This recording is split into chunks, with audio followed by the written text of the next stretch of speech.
The living head, listen and practice.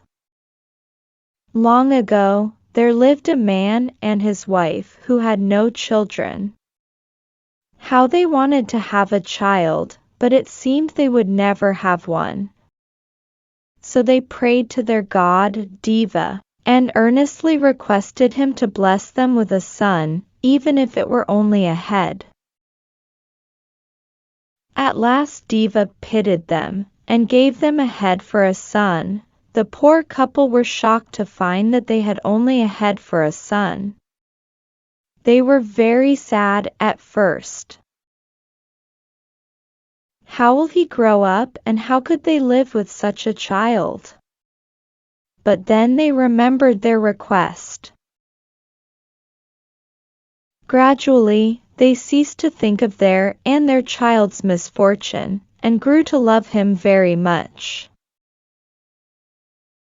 They named the child a head, for that was what he had, so Head grew up under the love and care of his father and mother.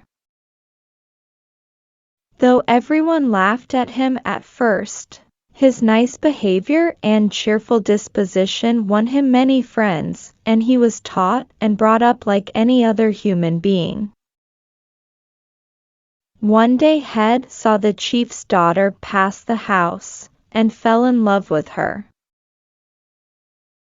He rolled to his mother and said, "Mother, I am in love with the chief's daughter and wish to marry her. Will you please go to the chief and ask him to give me his daughter to be my wife?" "But dear son," answered his mother, "you are only a head, and I do not think the chief's daughter will like to marry only a head." But Head insisted, and to quieten him, his mother went to the chief and told him of her son's desire. Naturally she met with a refusal, and returned home and told Head the result of her errand. Head was heartbroken, even if he did not seem to have one. He was very sad, for he understood that he will never be able to marry anyone. How would he pass his long life then?